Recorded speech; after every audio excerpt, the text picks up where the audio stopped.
दोस्तों, सुधीर सर की online class में आपका स्वागत है। और आज हम काफ़ी दिन के बाद मिल रहे हैं। कारण मुझे सर्वाइकल पेन होना था, जिसकी वजह से मैं काफ़ी परेशान रहा, काफ़ी थेरेपी ली, लेकिन अब मैं बिल्कुल फिट हूँ और I am fit for working और टीचिंग। तो हम अपनी सीरीज़ को आगे बढ़ाते हैं और मैं कोशिश करूँगा कि वीडियोस कंटिन्यू आए, ज़्यादा से ज़्यादा जो है आपको समय पर वीडियो मिले।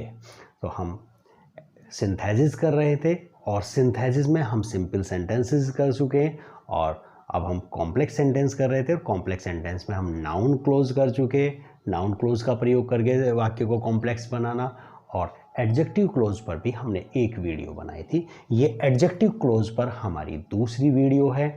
और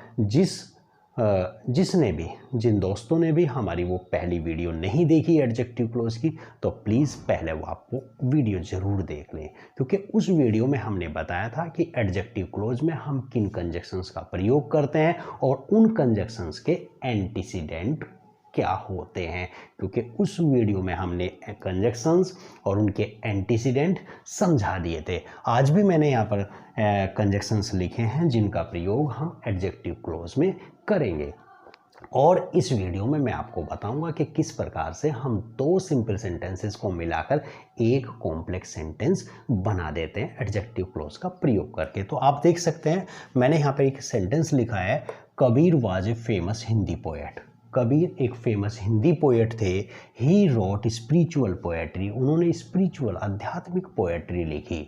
तो देखिए, यहाँ पे एक सेंटेंस है, Kabir was a famous Hindi poet, clear. और फिर दूसरा वाक्य लिखा हमने, ही रोट स्पिरिचुअल पोएट्री। तो आप मुझे बताएंगे, ये जो ही है, ये ही किसके लिए हमने यूज़ किया है?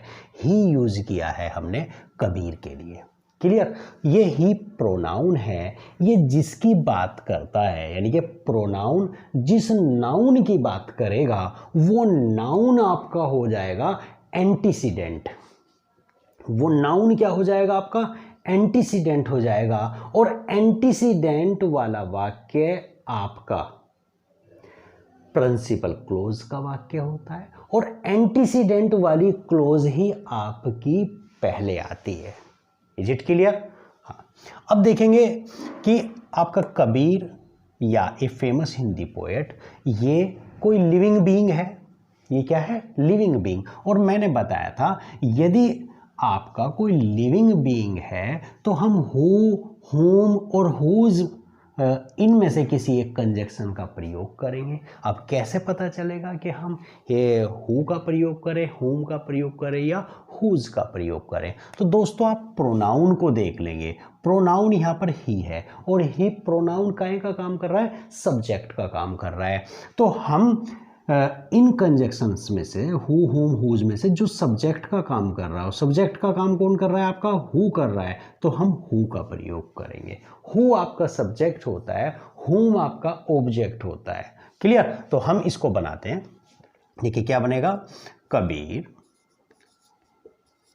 क्लियर। कबीर के बाद आप ही था सब्जेक्ट, तो हु ले आइए, कबीर हु, क्लियर। हु के बाद आप वाक्य को ऐसी बनाइए, हु रोट,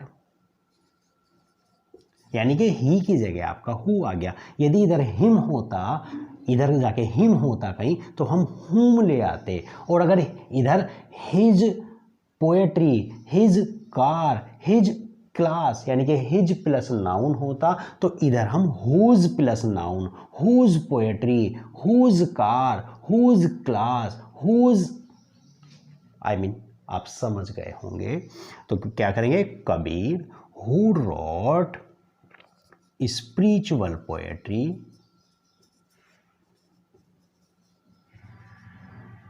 स्पिरिचुअल पोएट्री। अब देखिए, यहाँ पे कबीर हमने पहले यूज कर लिया था, अब ये पार्ट इसका बचा था, तो क्या आएगा, was a famous Hindi poet.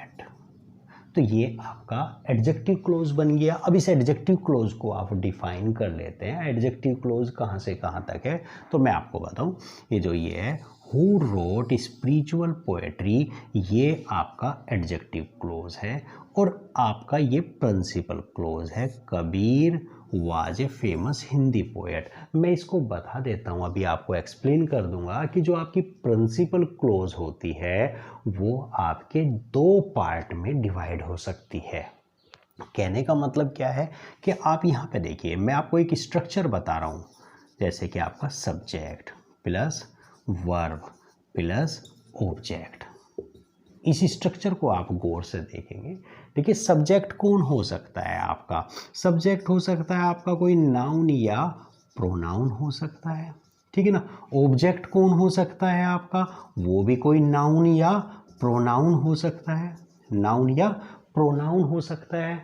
और देखिए एडजेक्टिव क्लॉज, पहले तो यही बात आ जाती है कि एडजेक्टिव और adjective close, what is difference between adjective और एडजेक्टिव क्लोज। मैंने पहले भी वीडियो में बताया था, एडजेक्टिव एक शब्द से विशेषता बताता है और एडजेक्टिव क्लोज पूरे एक वाक्य से विशेषता बताता है।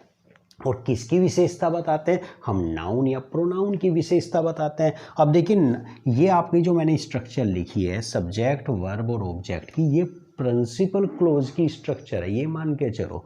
तो आपको जो विशेषता बतानी है प्रिंसिपल क्लोज के नाउन या प्रोनाउन की बतानी है, और नाउन या प्रोनाउन आपके या तो सब्जेक्ट में है या ऑब्जेक्ट में।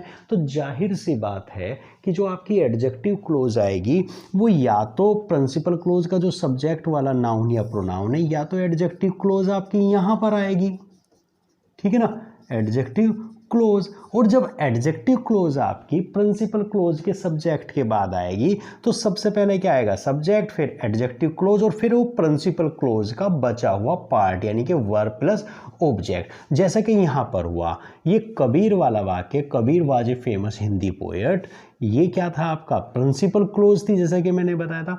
तो प्रिंसिपल क्लोज का जो कबीर जो सब्जेक्ट था, इसके बाद हम एडजेक्टिव क्लोज ले आए। अब एडजेक्टिव क्लोज के बाद देखिए जो प्रिंसिपल क्लोज का ये बचा हुआ पार्ट था, जैसा कि मैंने यहाँ बताया, ये आपका सब्जेक्ट वर्ब ऑब्जेक्ट, ये प्रिंसिपल क्लोज की स्ट्रक्चर है। तो सब्जेक्ट ये तो आपका प्रिंसिपल क्लोज हो गया, लेकिन प्रिंसिपल क्लोज का भी सब्जेक्ट हुआ। उसके बाद आपकी ये एडजेक्टिव क्लोज आ गई, ये आ गई आपकी एडजेक्टिव क्लोज, और उसके बाद जो ये वर्ब आई है ये आपका प्रिंसिपल क्लोज का ये सेकंड पार्ट हुआ आपका, यानी कि वर्ब आपका। क्लियर, यहाँ से बहुत एरर आती है, और यह प्रॉब्लम भी यही होती है क्योंकि ये जो वर्ब आई है वाज, ये हमने यूज़ किया अकॉर्डिंग टू कबीर। क्लियर, तो आप समझ गए होंगे कि हम किस तरीके से काम करेंगे। और या फिर आपकी एडजेक्टिव क्लोज आएगी ऑब्जेक्ट के बाद, यानी कि जो प्रिंसिपल क्लोज का ऑब्जेक्ट जो नाउन या प्रोनाउन है उसके बाद आ जाएगी। मैं अभी एक सेंटेंस इस पर करा के आपको दिखाता हूँ, तो आई होप ये आप समझ गए होंगे। आगे बढ़ते हैं।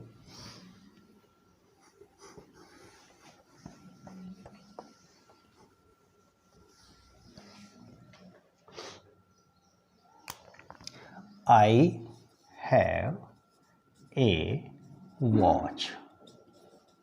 Full stop. It gives correct time. It gives correct time. यहाँ पे हमने दो सेंटेंस लिखे, I have a watch, it gives correct time. Clear, ये दूसरे वाक्य में it आया है।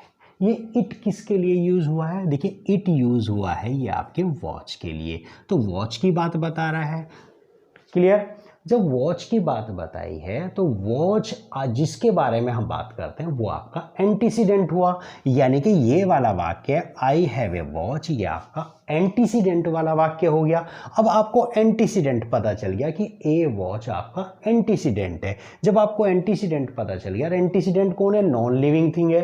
क्या है, नॉन लिविंग थिंग है। तो नॉन लिविंग थिंग अगर आपका एंटीसीडेंट होता है तो हम किस कंजक्शन का प्रयोग करते हैं, या तो हम दैट का प्रयोग कर लेते हैं या फिर हम विच का प्रयोग कर लेते हैं। इन दोनों में से किसी का भी प्रयोग कर लीजिए। तो क्या आ जाएगा आपका, देखिए आई हैव ए वॉच, और इट की जगह क्या आ जाएगा आपका, विच आ जाएगा, which gives correct time.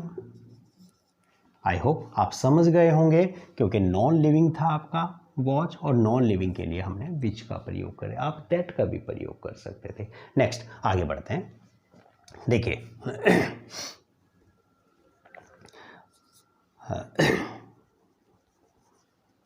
Mohan is a good student. Mohan एक अच्छा स्टूडेंट है। The teacher praised him yesterday.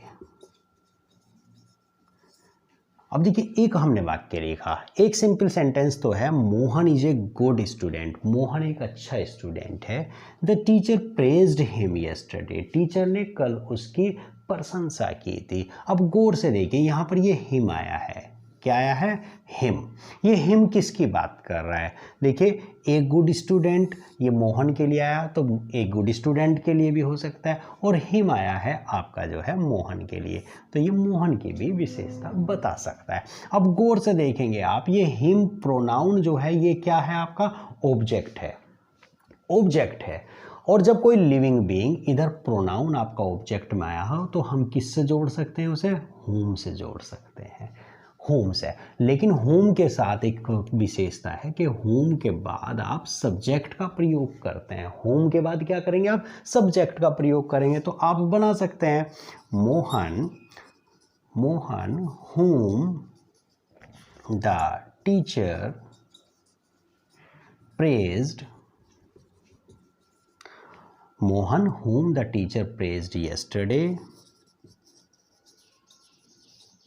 is a good student, is a good student। ये आपका सही बन गया। और इसमें आपकी वो स्ट्रक्चर जो मैंने अभी समझाई थी, सब्जेक्ट वर्ब और ऑब्जेक्ट की जो स्ट्रक्चर थी वो भी डिस्टर्ब नहीं हुई। डिस्टर्ब होने का मतलब है कि हमारी इसकी स्ट्रक्चर है कि सब्जेक्ट वर्ब और ऑब्जेक्ट, इनकी जो स्ट्रक्चर है, इनका जो क्रम है वो बिगड़ना नहीं चाहिए। जैसे कि हमने यहाँ पे यूज़ करा मोहन, अब आपका एंटीसीडेंट वाला वाक्य क्या था, Mohan is a good student, तो वो डिस्टर्ब नहीं हुआ। कैसे, Mohan whom the teacher praised, Mohan जिसकी, और मैंने बताया था होम के बाद सब्जेक्ट आना चाहिए, Mohan whom the teacher praised yesterday, जिसकी टीचर ने कल प्रशंसा की थी, इज ए गुड स्टूडेंट, वो एक अच्छा स्टूडेंट है। और यहाँ पर जो ये इज यूज़ हुआ है वो किसके लिए यूज़ हुआ है, मोहन के लिए यूज़ हुआ है। और यहाँ पर जो ये इज आया है वो मोहन के अकॉर्डिंग आया है। अब आप जो मैंने इससे पहले एक स्ट्रक्चर बताई थी तो आप उसको समझ सकते हैं कि होम से आपकी एडजेक्टिव क्लोज आ गई, home the teacher praised yesterday, यहाँ तक आपकी एडजेक्टिव क्लोज है, और ये एडजेक्टिव क्लोज आई, और एडजेक्टिव क्लोज के बाद जो ये इज ए गुड स्टूडेंट, ये आपका प्रिंसिपल क्लोज का सेकंड पार्ट हुआ। यानी कि प्रिंसिपल क्लोज का फर्स्ट पार्ट यानी कि सब्जेक्ट क्या है, मोहन, और उसका बचा हुआ पार्ट क्या है, इज ए गुड स्टूडेंट, ये आपकी एडजेक्टिव क्लोज का यानी कि प्रिंसिपल क्लोज का सेकंड पार्ट हुआ। और इस प्रकार से ये आपका एक एडजेक्टिव सेंटेंस एडजेक्टिव क्लोज से बन जाता है। क्लियर, आगे बढ़ते हैं। तो आप इसी तरीके से आप अपनी एडजेक्टिव क्लोज को, वाक्यों को बना सकते हैं। आपको एंटीसीडेंट का सही पता होना चाहिए, और इससे पहली वीडियो देखेंगे और इस वीडियो को देखेंगे तो आप एडजेक्टिव क्लोज कर पाएंगे। नेक्स्ट आगे बढ़ते हैं। देखिए, एक सेंटेंस हो रहा है, इट वॉज 10 o'clock, 10 बजे थे। द ट्रेन्स कोलाइडेड, कोलाइडेड का मतलब होता है टकरा जाना, collided then, the trains collided then, तब ट्रेन टकराई थी। गौर से आप देखेंगे, इट वॉज 10 o'clock, 10 बजे थे, द ट्रेन्स कोलाइडेड देन, तब ट्रेन टकराई थी। देखिए, दोनों आपके सेंटेंसेस हैं, और दोनों सेंटेंसेस में देखिए एक वर्ड आया है देन, THEN, देन, देन माने तब, कब, यानी कि 10 o'clock, यानी कि जो देन है, देन भी एक प्रकार से 10 o'clock की बात बता रहा है। जैसे कि इधर ही होता था, वो किसी पर्सन की बात बताता था, ठीक है ना। तो जिसकी बात बता रहा है, जिसके बारे में जिक्र का 10 o'clock, ये तो कोई समय हुआ। और अगर आपका कोई टाइम इंडिकेटिंग वर्ड एंटीसीडेंट में है तो उसका कंजक्शन क्या होता है, व्हेन, क्या होता है, वैन। तो वैन का ये क्या हुआ, 10 o'clock एंटीसीडेंट है। अगर एंटीसीडेंट कोई टाइम है तो हम उसे वैन से जोड़ लेते हैं, ठीक है ना। तो देन ने हमें इंडिकेट कर दिया तो हम कंजक्शन क्या लाएंगे, वैन ले आएंगे, क्योंकि वैन का एंटीसीडेंट कोई समय होता है। तो क्या बन जाएगा वाक्य, it was 10 o'clock, it was 10 o'clock when the trains collided। और अब हम then का प्रयोग नहीं करेंगे। आपके एडजेक्टिव क्लोज कहाँ है, आपके एडजेक्टिव क्लोज ये है, और ये आपकी प्रिंसिपल क्लोज है, और ये इस when का 10 o'clock क्या है, एंटीसीडेंट है। क्लियर। एक वाक्य और बढ़ाते हैं।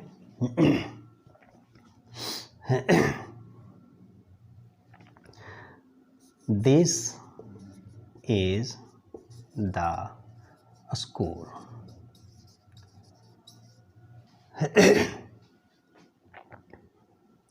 This is the school I was studied, या I studied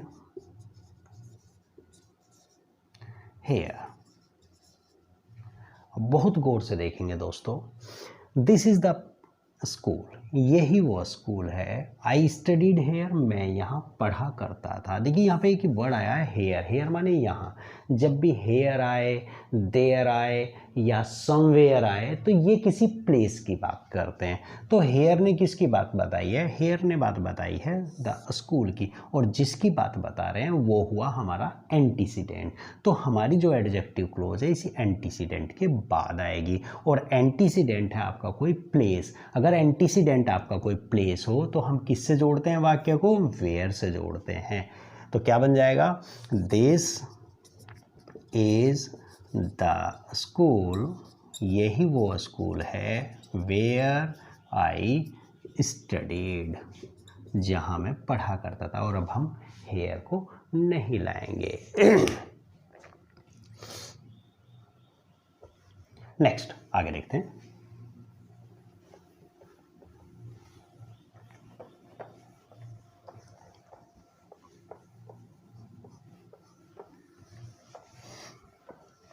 देखेंगे,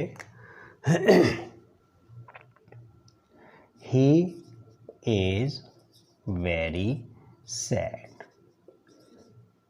ही इज वेरी सैड, वो बहुत ही दुखी है। I know the reason, I know the reason. आप गौर से देखेंगे यहाँ पर आया है आपका द रीज़न, द रीज़न, और द रीज़न एंटीसीडेंट होता है, कारण की बात हो रही है। द रीज़न एंटीसीडेंट है, और किसका एंटीसीडेंट है, वाई का एंटीसीडेंट है। तो जब ये द रीज़न एंटीसीडेंट है तो हमें एंटीसीडेंट वाली क्लोज का पता चल गया है। तो एंटीसीडेंट वाली क्लोज हमेशा पहले आती है एडजेक्टिव क्लोज से। तो क्या बनाएंगे, I know the reason why he is so sad। why is so sad या why is very sad, वो बहुत दुखी क्यों है। जब आप एडजेक्टिव क्लोज में लाएंगे तो वेरी का शो कर लेंगे, तो कोई इसकी दिक्कत नहीं है। मैं जानता हूँ कि वो इतना दुखी क्यों है। क्लियर, आप समझ गए होंगे। नेक्स्ट आगे बढ़ते हैं।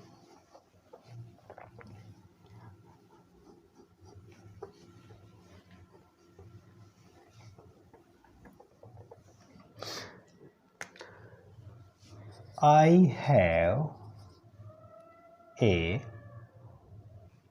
have a watch, मेरे पास एक घड़ी है। इट्स कवर या इट्स केस कर लो, case, its case is very very beautiful. जो उसका केस है, जो ऊपर का वो होता है जिसको हम डायल कहते हैं, वो केस बहुत ही ब्यूटीफुल है। अब आप गौर से देख रहे होंगे, I have a watch, it's case is very beautiful, उसका केस बहुत ही ब्यूटीफुल है। अब यहाँ पे देख रहे होंगे आप, इट्स केस, उसका केस, ठीक है, इट्स आया, और इट आया है ये किसके, वॉच के लिए। और वॉच के लिए क्या, वॉच है आपका एंटीसीडेंट है, और वो कोई नॉन लिविंग थिंग या नॉन लिविंग थिंग के लिए हम विच का प्रयोग कर लेते हैं। तो अब उसके साथ है नाउन, तो हमारा इस हिसाब से तो क्या हो, जैसे हम हुज प्लस नाउन कर लेते हैं, हुज कार, तो ऐसे हम नॉन लिविंग थिंग के साथ विच प्लस नाउन कर लेंगे।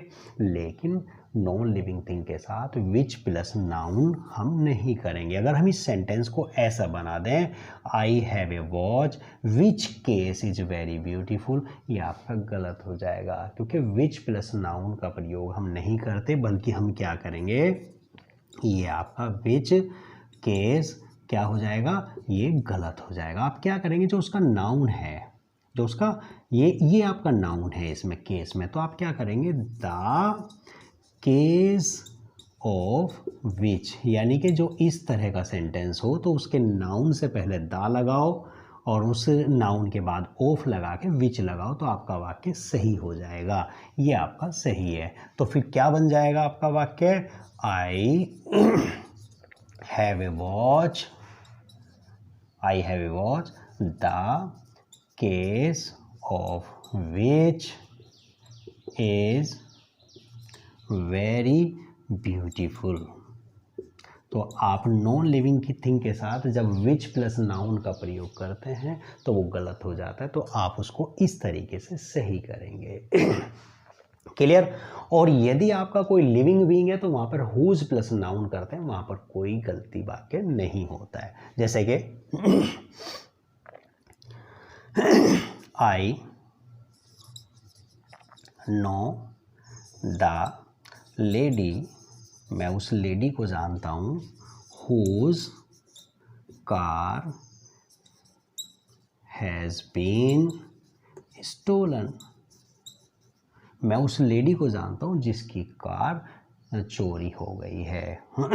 तो देखिए आई नो द लेडी, ये आपकी क्या हुई, प्रिंसिपल क्लोज हुई।